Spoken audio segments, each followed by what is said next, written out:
तो आपको पता होगा कि अभी रिसेंटली रिपब्लिक टीवी के editor in chief Arnab Goswami को अरेस्ट किया गया था by Maharashtra police on certain grounds.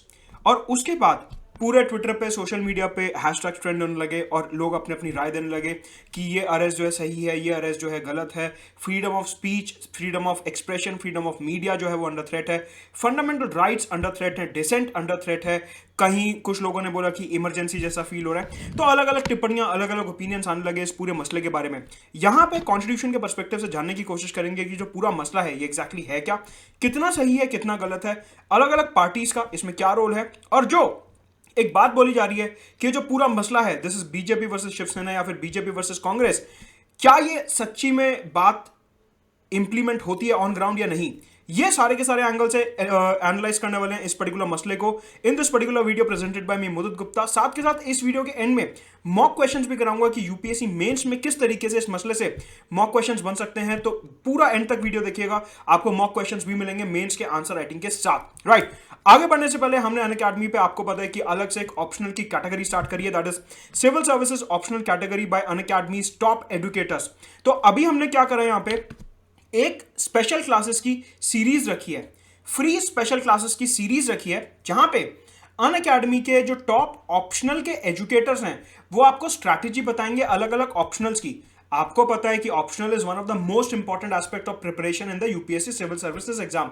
और आप में से जिन लोगों ने अभी तैयारी शुरू करी है, आपने हो सकता है ऑप्शनल के बारे में प्लान ना करा हो, आपने ऑप्शनल के बारे में ना सोचा हो, आपको वो सारी बातें बताने के लिए एक ही जगह पे एकदम फ्री इन सारे ऑप्शनल्स के बारे में बात होने वाली है, including PSIR, geography, anthropology, complete optional किस तरीके से तैयार किया जाए, zoology optional, commerce, accountancy, Hindi literature, Maithili literature, Kannada, philosophy, agriculture, management optional, इन सब की बात होगी by top educators of Unacademy, live and exclusive on Unacademy plus.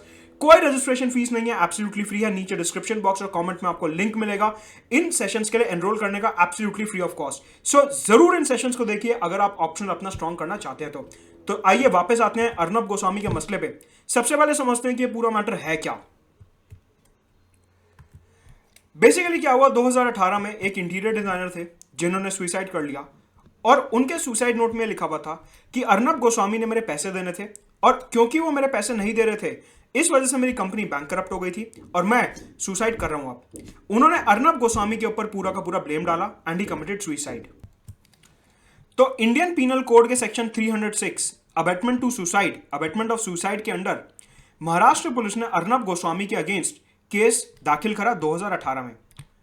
Investigation हुई, इन्वेस्टिगेशन में महाराष्ट्र पुलिस ने यह निकाला कि अर्नब गोस्वामी के अगेंस्ट कोई भी कंक्रीट एविडेंस नहीं है कि उनके खिलाफ केस चलाया जाए और लैक ऑफ एविडेंस की वजह से 2019 में यह केस बंद कर दिया गया। रिसेंटली 2020 में अभी इस केस को दोबारा से रीओपन करा गया है। महाराष्ट्र पुलिस का ऐसा कहना है कि अब हमारे को फ्रेश एविडेंसेस मिले, नए एविडेंसेस मिले इस केस में एंड हेंस हम ये चाहते हैं कि इस केस की दोबारा से तफ्तीश की जाए और अर्नब गोस्वामी को इस ग्राउंड्स पे अरेस्ट किया गया कि हम आपको दोबारा से इंटेरोगेट करना चाहते हैं, दोबारा से जुडिशियल कस्टडी में लेके आपसे पूछताछ करना चाहते हैं, जिससे कि इस केस की इन्वेस्टिगेशन को फिर से आगे बढ़ाया जा सके।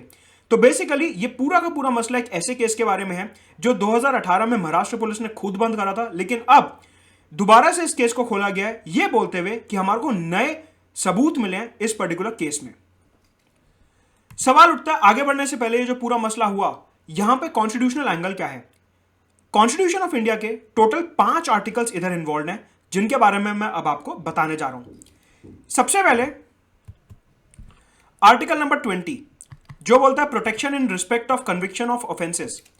अगर किसी व्यक्ति को ऐसा बोला गया कि आपने कोई गुनाह करा है, कोई क्राइम करा है, उस व्यक्ति को सर्टेन टाइप की प्रोटेक्शन प्रोवाइड करी जाती है आर्टिकल 20 में। इसी आर्टिकल 20 में यह बोला गया है कि किसी भी क्रिमिनल को, किसी भी व्यक्ति को एक क्राइम के लिए 2 बार सजा नहीं दी जाएगी, मतलब कि नो डबल जियोपार्डाई।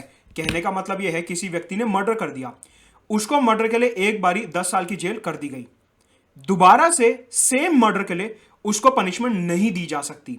एक क्राइम के लिए दोबारा से 2 बार पनिशमेंट नहीं दी जा सकती। हां, अगर वो दोबारा से कोई फ्रेश क्राइम करे, नई चोरी कर ली, रेप कर लिया, कोई नया मर्डर कर दिया, तो उसको दोबारा से जो है पनिशमेंट दी जा सकती है। कहने का मतलब है आर्टिकल 20 में नो डबल जियोपार्डाई दिया गया है और नो डबल जियोपार्डाई का मतलब है कि एक क्राइम के लिए सजा एक ही बार मिलेगी, 2 बार नहीं मिलेगी। हां, यहां पे यह बोला गया, सुप्रीम कोर्ट ने आर्टिकल 20 को इंटरप्रेट करते हुए यह बोला कि अगर मान लीजिए इन्वेस्टिगेशन चल रहा है, इन्वेस्टिगेशन में कोई सबूत नहीं मिला, बाद में पुलिस चाहती है कि दोबारा से इन्वेस्टिगेशन करी जाए, उन्हें कोई फ्रेश सबूत मिला, that is totally permissible under article 20। मतलब कि अर्नब गोस्वामी की केस में महाराष्ट्र पुलिस ने जो दोबारा से इन्वेस्टिगेशन खोली है, that is as per the supreme court guidelines, supreme court की जजमेंट के पूरा फेवर में है। वो कहने का मतलब है सुप्रीम कोर्ट ने यह अलाउ कर रखा है कि अगर आर्टिकल 20 के अंडर एक बारी एक व्यक्ति को निर्दोष साबित कर दिया गया और उसके बाद कोई फ्रेश एविडेंस मिलता है, तो हम दोबारा से उस केस को खोल सकते हैं, दोबारा से उस केस को रीओपन कर सकते हैं। That is totally allowed under article 20। Hence जो ये केस दोबारा से खोला गया है, ये आर्टिकल 20 को वायलेट नहीं करता। एक आर्टिकल तो ये हो गया। इसके बाद आर्टिकल 22 की बात करते हैं, जहां पे बोला गया protection against arrest and detention. Arnab Goswami को अरेस्ट करा गया, केस रीओपन हुआ। हमारा कॉन्स्टिट्यूशन ये कहता है कि अगर किसी को भी आप अरेस्ट कर रहे हो तो उसे 24 घंटे के अंदर अंदर नियरेस्ट मजिस्ट्रेट के सामने आप पेश करोगे, यह बोलता है आर्टिकल 22। कल जब अर्नब गोस्वामी को अरेस्ट करा गया, उन्हें 24 घंटे के अंदर अंदर नियरेस्ट महाराष्ट्र के डिस्ट्रिक्ट कोर्ट के सामने पेश किया गया, लोकल मजिस्ट्रेट के सामने पेश किया गया। साथ के साथ जिस भी व्यक्ति को अरेस्ट किया जा रहा है, उसके पास पूरा अधिकार है एक वकील को, एक लीगल प्रैक्टिशनर को कंसल्ट करने का। अर्नब गोस्वामी को उनके वकील का पूरा एक्सेस दिया गया, और जब लोकल मजिस्ट्रेट के सामने वो अपीयर हुए तो उनके वकील ने उनकी तरफ से डिफेंड करा।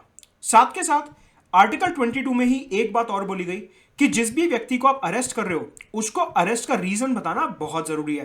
तो अर्नब गोस्वामी को प्रॉपर कागज दिखाया गया कि हाँ, इन बेसिस पे सेक्शन 306 ऑफ आईपीसी के अंडर हम दोबारा से आपको अरेस्ट करना चाहते हैं, क्योंकि ये जो केस है रीओपन हो रहा है, and hence we would want to interrogate you. तो ये तीनों की तीनों कंडीशंस जो अर्नब गोस्वामी का अरेस्ट हुआ, उसमें आर्टिकल 22 की तीनों कंडीशंस को सेटिस्फाई किया गया। मतलब कि आर्टिकल 20 और आर्टिकल 22 सेटिस्फाई किए गए अर्नब गोस्वामी के अरेस्ट में। सवाल उठता है कि और कौन से ऐसे 3 आर्टिकल्स हैं जो इस केस में इन्वॉल्व हैं। आगे बढ़ने से पहले अनअकैडमी पे सब्सक्राइब करने के लिए मेरा रेफरल कोड यूज कर सकते हैं, मुदित गुप्ता, और नीचे डिस्क्रिप्शन बॉक्स में टेलीग्राम चैनल का लिंक दिया है, उसे जरूर ज्वाइन करिए।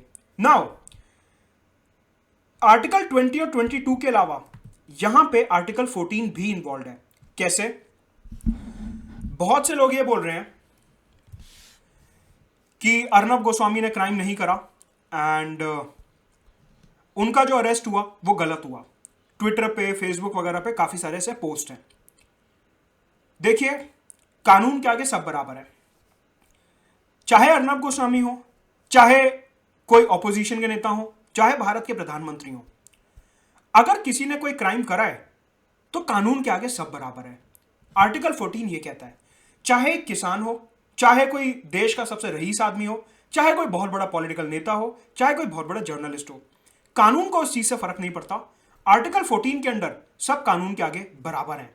तो इस केस में यह टेनेट भी लगता है कि अगर कोई और व्यक्ति होता जिसका नाम उस सुसाइड नोट में होता, अबेटमेंट टू सुसाइड में, हो सकता है कि उनके साथ भी सेम ही प्रोसीजर फॉलो किया जाता।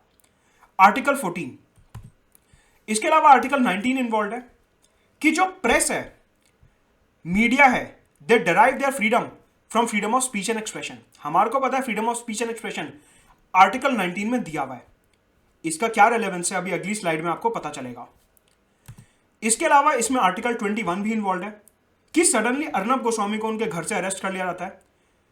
हमारा कॉन्स्टिट्यूशन कहता है कि हर व्यक्ति के पास उसकी पर्सनल लिबर्टी है। Article 21 mentions right to life and personal liberty. Arnab Goswami को सडनली अरेस्ट करके उनकी लिबर्टी कम की गई, उनकी लिबर्टी रिस्ट्रिक्ट करी गई। तो कहीं ना कहीं वो जो अरेस्ट था वो आर्टिकल 21 से कंफ्लिक्ट हो सकता है। That is up to the court to decide. कहने का मतलब है कि टोटल 5 आर्टिकल्स इन्वॉल्व थे, 20, 22, 14, 19, 21। सवाल उठते हैं कि यहां पे पूरा एलिगेशन क्या चल रहा है।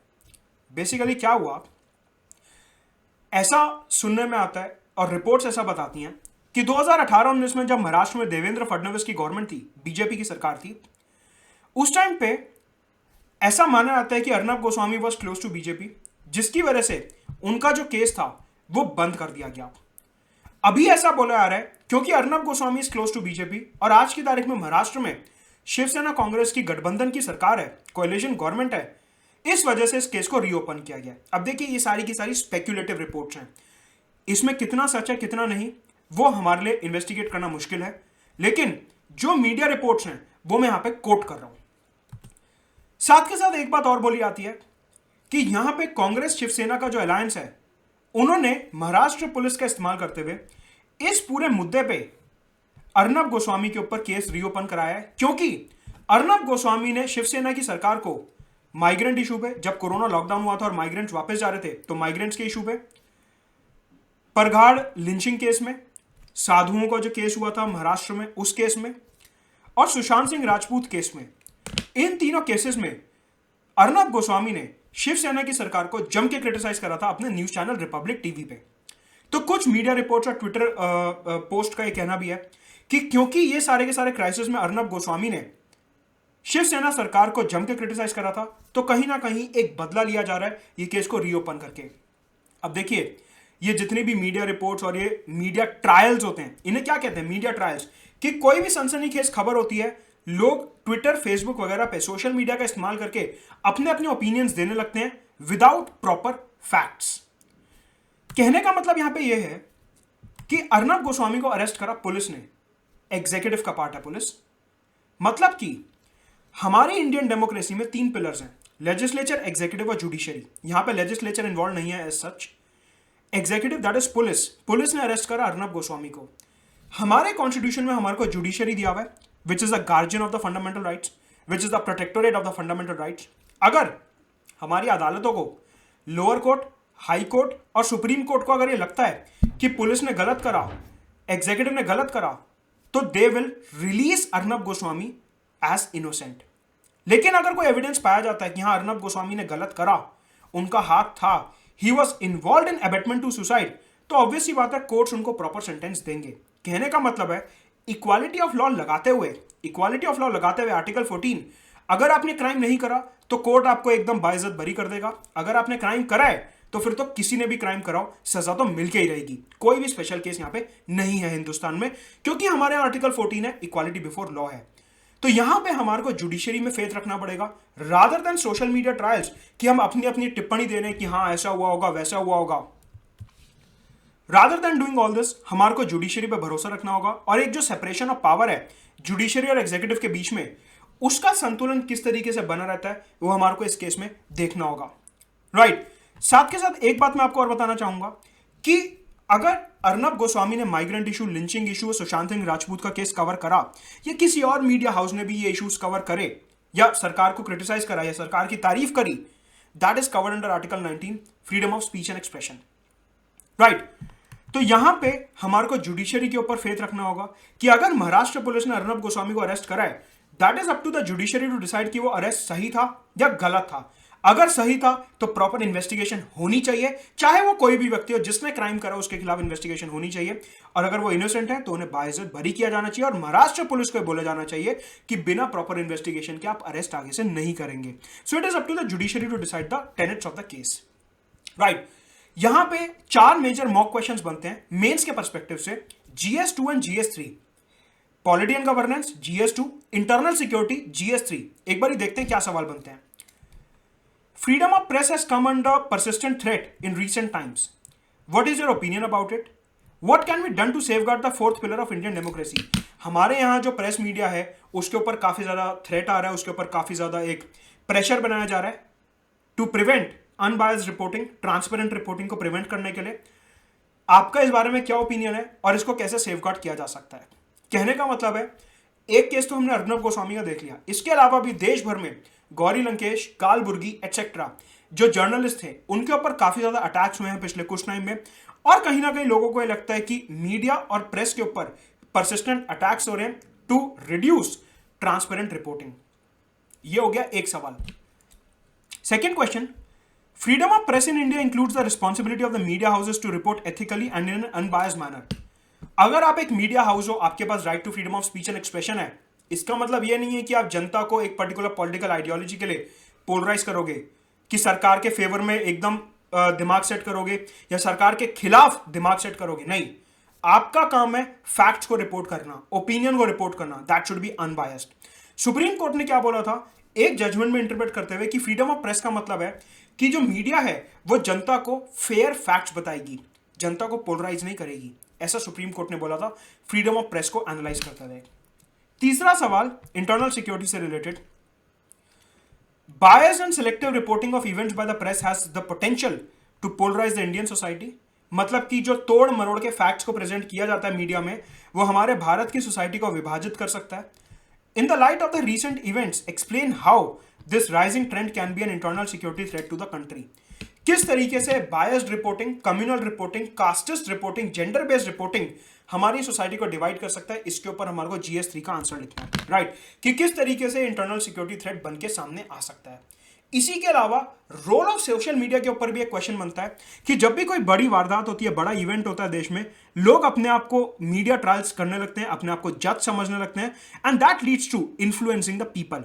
कहने का मतलब है कि जो काम जुडिशरी का है वो हम अपने हाथ में ले लेते हैं और मीडिया ट्रायल्स करने लगते हैं without proper investigation, without knowing proper facts, without proper evidences. Law enforcement agencies को हम अपना काम नहीं करने देते और अपने हाथ में एक जजमेंट का काम ले लेते हैं जो कि सोसाइटी को पोलराइज कर सकता है। तो यहां पे सोशल मीडिया से रिलेटेड भी एक सवाल बनता है मेंस का, राइट? तो ये सारे के सारे टेनेट्स हैं and it is up to the court to decide कि इस केस में कितना दम है, इस केस में कितना सब्सटेंस है और क्या एक्चुअल में महाराष्ट्र की पुलिस को फ्रेश एविडेंस मिले हैं या नहीं मिले हैं, right? To subscribe to Unacademy you can use my referral code Madad Gupta for 10% discount. Simply मेरा नाम डालना है प्लस और आइकॉनिक सब्सक्रिप्शन के लिए आपको 10% का डिस्काउंट मिलेगा। साथ के साथ टेलीग्राम चैनल का लिंक ज्वाइन कर सकते हैं, नीचे डिस्क्रिप्शन बॉक्स में दिया। जितने भी YouTube video, special classes Unacademy के, प्लस कोर्सेज अनअकैडमी के, सब आपको एक ही जगह पे मिलेगा, live and exclusive only on Unacademy plus. इसी के अलावा जैसे मैंने आपको बताया कि ऑप्शनल की स्ट्रैटेजी बताने के लिए अनअकैडमी के top educators free special classes conduct कर रहे हैं बहुत जल्द फॉर 2020 एंड 2021 एस्पिरेंट्स। अगर आपने ऑप्शनल की तैयारी शुरू नहीं करी है तो आप इस पर्टिकुलर सेशन के लिए एनरोल कर सकते हैं, which is absolutely free of cost. नीचे डिस्क्रिप्शन बॉक्स में आपको लिंक मिलेगा, कमेंट सेक्शन में भी पिंड मिलेगा आपको, वो आपको सिर्फ क्लिक करके ज्वाइन करना है, absolutely free of cost. 17 optionals के बारे में बात करी जाएगी, including Kannada, Maithili literature, accountancy, agriculture, PSIR, history optional और बहुत सारे ऑप्शनल्स के बारे में बात करी जाएगी इस मैराथन सेशन में, जहां पे ऑप्शनल की A to Z स्ट्रैटेजी बताई जाएगी, right? So this is it from this video. Do subscribe the channel और नीचे टेलीग्राम चैनल जरूर ज्वाइन करिए।